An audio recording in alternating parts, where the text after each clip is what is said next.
Polícia Federal conclui inquérito que investiga Gleisi e Paulo Bernardo e envia relatório ao Supremo Tribunal Federal. Olha que surpresa, quem são esses personagens? Eu não vou sair daqui, vocês vão ter que me engolir. E eu vou mostrar todas as vezes aqui o que é que aconteceu. Quem roubou quem. Porque a maior farsa que existe nessa comissão é querer dizer que o presidente Bolsonaro, que é um adversário conhecido da esquerda, preparou um esquema para ajudar sindicato ligado à esquerda. Isso entra na cabeça de quem não aceita esse tipo de insinuação. Me respeita. Líder do PT na Câmara, Paulo Pimenta, é acusado de operar esquema de fraude no Rio Grande do Sul. Está aqui. Então não venham me acusar do que vocês fazem. Eu nunca fui processado por dinheiro da Odebrecht. Eu nunca fui processado por ilícitos de qualquer natureza. Eu não estou aqui defendendo corruptos condenados.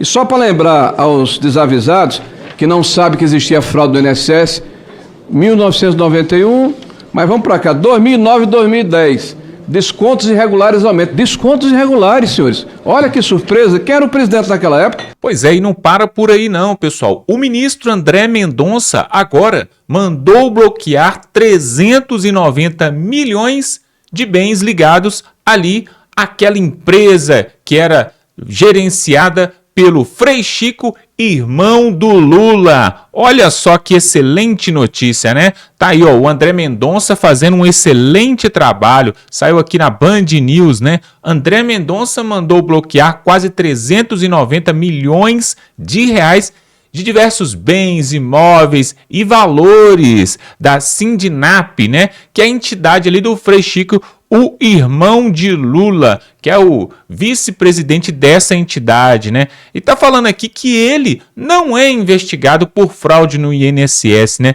Um absurdo, já deveria estar respondendo, deveria já estar participando já de comissões. Mas agora você vai ver, olha só, pessoal, que absurdo para deixar qualquer cidadão normal de queixo caído.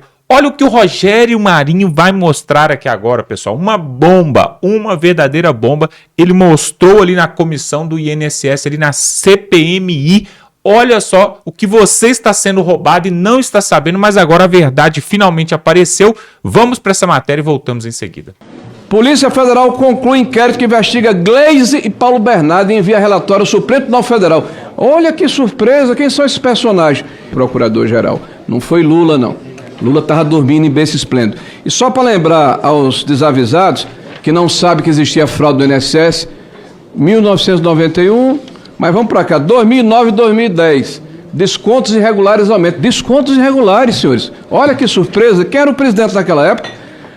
Descontos irregulares, o volume de desconto agora começa a aumentar segundo o Baus. Eles começam a ser mais recorrentes, mas ainda tem algo muito localizado no varejo. Começa, sabe quando? 2009, 2010.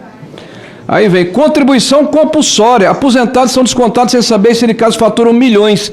Olha que surpresa. Sabe quando é que foi isso, gente? Foi em 2010. E o ministro Carlos Gabas, na época, sede da Confederação Brasileira dos Aposentados, na última quarta-feira, ficou decidido que o interessado que está sendo lesado, roubado, precisa ir ao sindicato ou associação e pedir o cancelamento. 2010. Quem era o presidente na época? Ah, não sei, as pessoas vão entender o que é que eu estou falando. Idosa descobriu que teve desconto devido do INSS por 30 anos após escândalo de fraude. Acabei de dizer que faz desde 1994.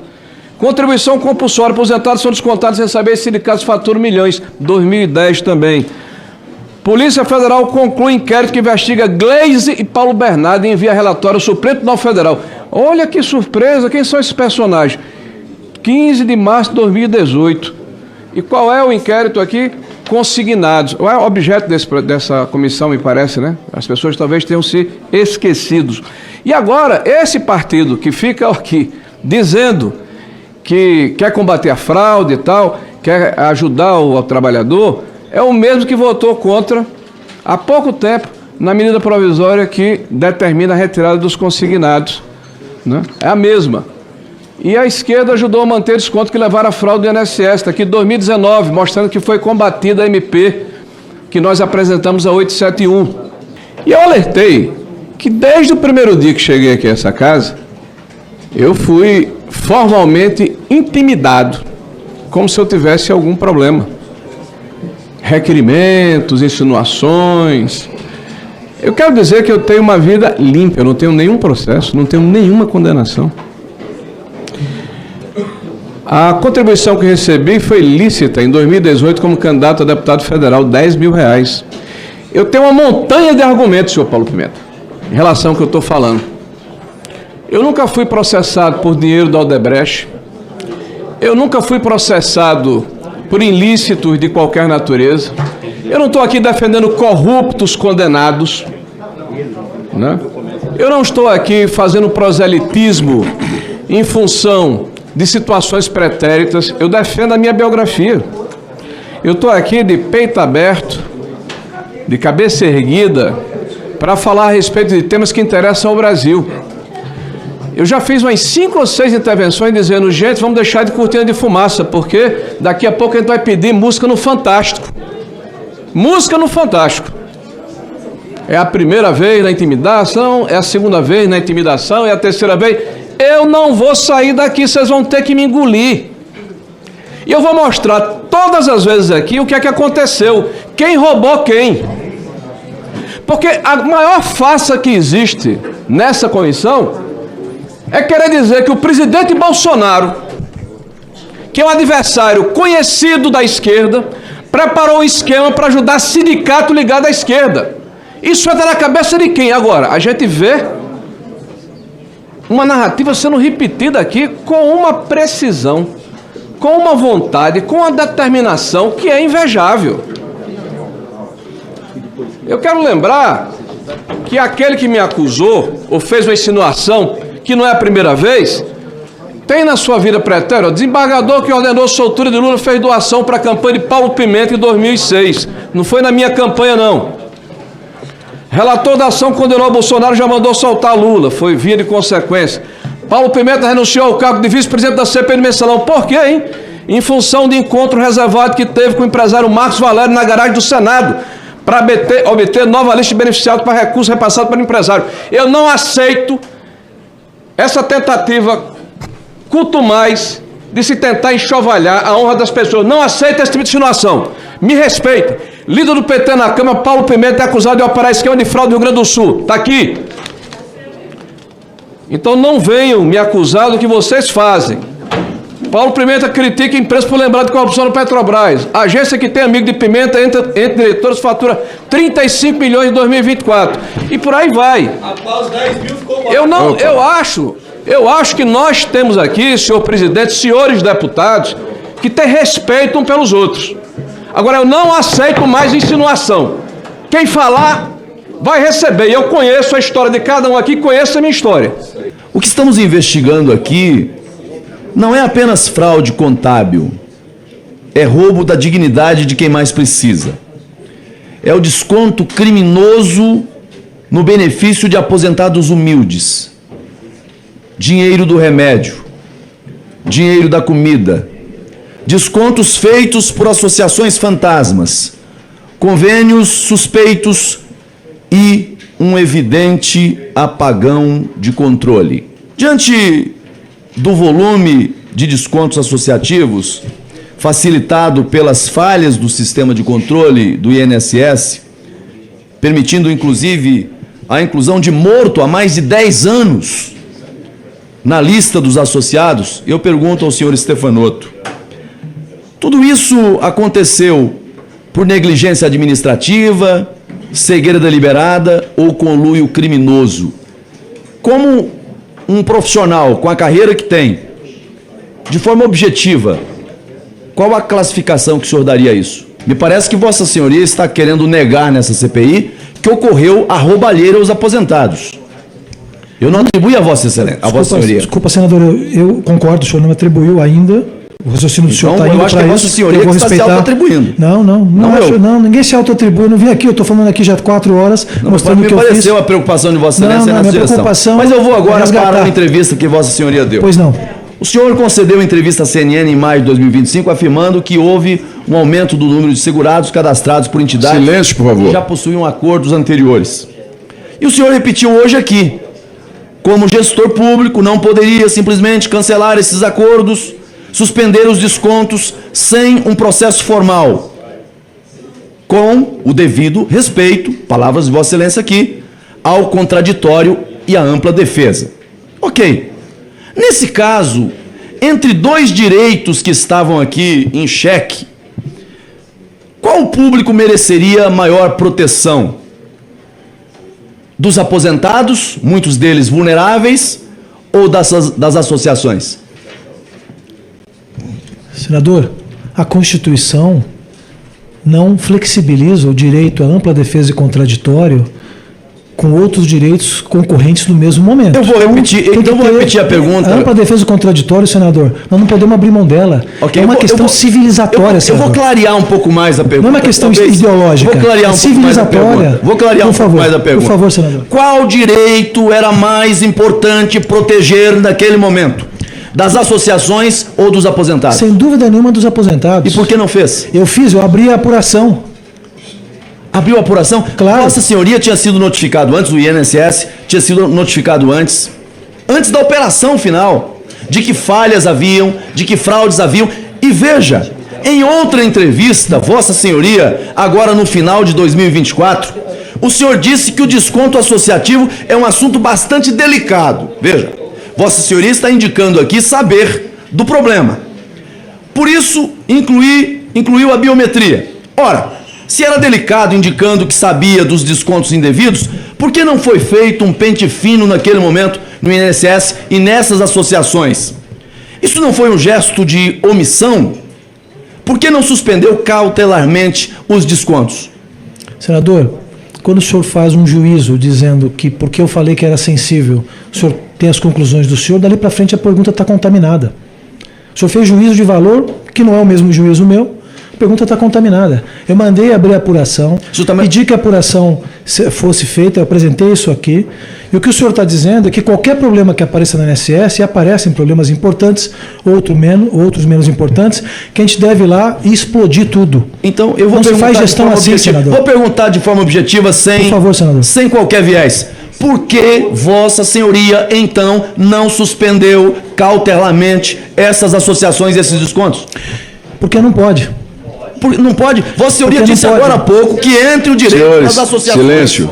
E a proteção dos aposentados, o direito dos aposentados deveria ser prestigiado sempre em sua defesa. Mas Vossa Senhoria acabou de dizer agora eu tenho que apurar, senador. Eu tenho que apurar. Veja, a CGU sugeriu, a Polícia Federal apontou e Vossa Senhoria não fez. A Polícia Federal só foi conversar com a gente quando foi, o senhor falou, o senhor me desculpa, o senhor fala, desculpa, quer retirar? Não, o senhor falou da Polícia Federal. A Polícia Federal, eu só fui saber que a Polícia Federal estava envolvida antes quando eles foram na minha casa, às 6 horas da manhã. A CGU te notificou? Segunda coisa, eu perdi a Polícia Federal que me informasse se havia alguma coisa. Não, olha, porque eles têm mais de coisa. Eu vou chegar na CGU. A CGU notificou depois que eu tinha feito muita coisa, eu já apresentei aqui.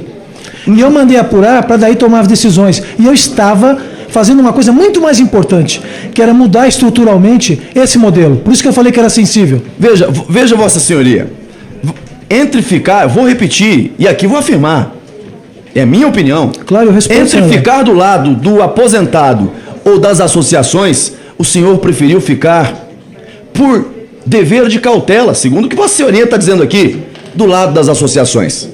Neste caso, os mais vulneráveis não pôde contar com a consciência e o dever funcional de Vossa Senhoria. O servidor público tem que seguir o rito. Não, senhor. O senhor quer que simplesmente qualquer assunto que apareça lá, a gente decida por intuição. Me desculpe, não é qualquer assunto, é assalto aos aposentados. Tem que cumprir a lei, senador. Me desculpe, não é qualquer assunto, é assalto aos aposentados. Tem que cumprir a lei. Vossa Senhoria, entre ficar do lado dos aposentados e do lado das associações, Vossa Senhoria ficou do lado das associações. Não, senhor. O senhor está pegando os dados que tem hoje. Suspendeu alguma associação? O senhor vai responder o que o senhor está falando. Vossa Senhoria, senhores, por gentileza. Suspendi. Não, senhores, por favor. No caso dos... Suspendi. Antes de sair, suspendi. Suspendi, o senhor está equivocado. O senhor está mal informado. No caso, não. E eu vou responder. Eu cumpro a lei. Dizendo que a CGU está mal informada, que a Polícia Federal está mal informada. Não, a CGU erra. Porque isso é relatório deles. A CGU erra. Eu trouxe aqui material mostrando que errou com o INSS em várias oportunidades. Eu representei a CGU Vossa Senhoria, junto ao gabinete do ministro. Repito. Não, o senhor está equivocado. Não estou equivocado. Está equivocado. Não, o senhor falou que eu não suspendi nenhuma. Não é verdade. Vossa Senhoria, não é verdade. Diante das evidências do assalto aos aposentados, entre ficar do lado dos aposentados e protegê-los, suspendendo cautelarmente as associações por descontos indevidos, e ficar do lado dos aposentados, Vossa Senhoria ficou do lado das associações, não suspendeu. E aqui por uma filigrana jurídica, dizendo, eu teria que obedecer o devido processo, eu teria que obedecer a ampla defesa do contraditório. Ora, se estão atacando os aposentados que são vulneráveis, até à luz do livro que Vossa Senhoria escreveu, falando de direitos humanos, defesa de direitos humanos, não para os vulneráveis, para as mulheres vulneráveis aposentadas, porque Vossa Senhoria permitiu que continuassem descontando. Isso prosseguiu, só parou quando houve a operação da Polícia Federal. Não houve suspensão. Então, me perdoe, me parece contraditório dizer que tomou providências, mas ao identificar que tinha ali indícios de descontos indevidos, e Vossa Senhoria teve uma preocupação, e aqui não quero entrar no mérito da extensão da preocupação de Vossa Senhoria com relação à questão dos descontos, mas Vossa Senhoria identificou que tinha, e aí inicia a questão da biometria. Mas ainda que diante desses indícios, ainda que diante da sugestão da CGU, não suspendeu cautelarmente os descontos. Aqui está meu ponto de crítica, porque ao invés de ficar do lado dos aposentados, preferiu garantir o direito à ampla defesa e o amplo contraditório das associações. E aí, com todo respeito, fraudaram o INSS. O sistema de controle falhou, pecou e expôs os nossos aposentados. E aí, senhor presidente? Posso, presidente? Posso, presidente? Deixa ele terminar. Pois Quer acrescentar aqui ou na sequência? Não, pode terminar, excelência. Vosso tempo. Aí, senhor presidente, eu poderia trazer aqui, eu tenho um mapa completo, e aí esse mapa, eu vou publicar na minha rede social depois, das medidas que foram adotadas na gestão de Vossa Senhoria e do Ministro da Previdência para afastar os filtros de cautela no processo de associação, no processo de checagem dessas listas que eram incluídas para descontos associativos. Começou em março, para encerrar, o pedido da CONTAG, pedindo desbloqueio. Naquele momento, houve um parecer contrário. Posteriormente, esse parecer foi afastado para autorizar os descontos. Depois, ao invés de enfrentar a questão, não, vamos afastar aquilo que dificulta a liberação para os descontos associativos. E foi isso que aconteceu a partir de agosto, a partir de setembro, com a nomeação do senhor Vigílio, outubro, dezembro. Para encerrar, excelência. Eu estou encerrando, senhor presidente. Por favor. Pois é, pessoal, nós temos visto aí essas denúncias e tanta roubalheira sendo denunciada ali na CPMI, assim como aconteceu lá atrás também na Lava Jato, em outras investigações, mas os amigos do rei, né, os amigos do rei sempre saem impunes, né? E aí no Brasil, pessoal, você não precisa necessariamente ser um gênio, ter um QI super elevado, você nem precisa fazer uma faculdade, um curso superior e se esforçar bastante, acordar cedo, dormir tarde. Não precisa de nada disso, pessoal. No Brasil, tudo depende de quem você é amigo. Se você tem amigos influentes, principalmente em Brasília, você se sai bem. Olha só essa entidade aí que roubou milhões e milhões e milhões e ficou por isso mesmo. E vai acabar em pizza. Você quer que eu te fale? Vai acabar em pizza. Aí a Band News colocou que com o André Mendonça, ministro André Mendonça, que é um dos poucos, se não o único, que está fazendo um trabalho ali excelente, ali, que a população realmente tem que aplaudir. 390 milhões em bens e patrimônios foi bloqueado. É isso que tem que ser feito. Tem que pegar todo mundo que está sendo investigado, bloqueia os bens dele e fala, agora nós vamos fazer a investigação. Enquanto a gente não achar esses 6,2 bilhões aí dos aposentados, nós não vamos desbloquear nada. Eu quero ver o cidadão acordando de manhã cedo e na hora que ele for na padaria ali para comprar um pão ali, que ele passar o cartão dele, a conta dele tá com bloqueio judicial. Olha que delícia, olha que maravilha. E aí a hora que ele for fazer aquele Pix ali no posto de gasolina, no supermercado, vai estar bloqueado também a conta dele. Aí toda vez que ele precisar fazer um pagamento, ele vai se lembrar que ele fez descontos ali em milhões e milhões de aposentados e pensionistas, e aí esse dinheiro foi roubado. Claro, pessoal, que parte desse dinheiro vai ser irrecuperável, né? Tem dinheiro que já está fora do país, tem dinheiro que já foi gasto. É um absurdo o que acontece no país. E aí, enquanto isso, o povo não está nem aí. O povo já está pensando em reeleição de 2026. O Lula está preocupado com a reeleição. Ele deu uma entrevista agora há pouco tempo falando que ele está mais forte do que nunca, mais jovem do que nunca e que vai sim concorrer à reeleição. Pessoal, Olavo de Carvalho, filósofo, cientista político, professor, falou o seguinte, antes deles nos deixar. Ele falou assim, ó, tomem muito cuidado com a esquerda, pessoal, porque quando a esquerda toma o poder, ela não larga tão cedo. Ou seja, ele está mandando um recado aí falando sobre o Lula, exatamente. O Lula, pessoal, não quer sair do poder. E aí, depois que ele ficar os seus 4 anos de 2026 para frente, ele vai querer colocar outra pessoa, talvez o Fernando Haddad, o Boulos, e muitos falam ali em Brasília que seria, sim, um ministro do Supremo Tribunal que iria suceder Lula a partir de 2030, porque a partir de 2030 o Lula não pode mais, pelo menos pela Constituição que nós temos hoje, que ela pode ser mudada, ela pode ser rasgada, várias coisas podem acontecer com a nossa Constituição. Isso é normal no Brasil, isso é normal. O Lula pode mudar a Constituição para ele ter mais um mandato lá para frente? Pode mudar, porque ele tem amigos no Congresso, tem amigos no Judiciário, tem amigo em todo quanto é lugar. É o que eu te falo, pessoal. Tudo depende dos seus amigos, o seu ciclo de amizade, o seu network. Se você tem um network forte, como eles, os cabeças, têm, você consegue o que você quiser. Não precisa ter estudo, não precisa ser competente, não precisa ser honesto, não precisa de nada disso, pessoal. No Brasil nós temos visto isso. E se você falar que não existe isso, então você está vivendo na Noruega. Então talvez você seja um cidadão ali da Suíça.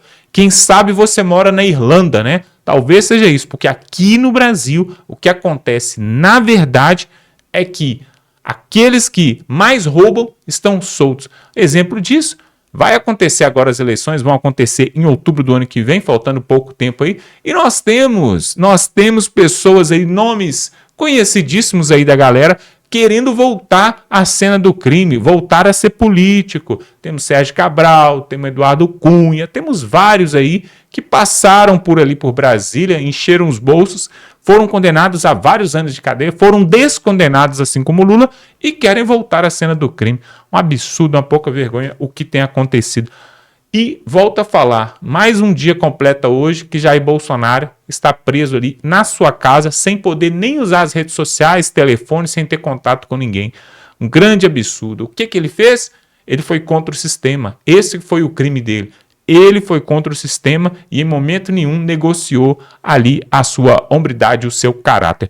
Nós vamos ficando por aqui. Se você gosta desse tipo de conteúdo, se inscreva aqui no canal. Tem um botão aqui, é só você clicar em se inscrever. É muito importante. Por que nós pedimos aqui isso? Porque você vai estar fortalecendo a real democracia, o conservadorismo, a direita no Brasil. Se inscreva aqui, pessoal. Faça isso, não dura nem 10 segundos e você vai estar ajudando o seu país e vai estar nos ajudando a continuar levando aqui esse tipo de notícia e de denúncia, tá bom? Dá um like nesse vídeo e estamos juntos.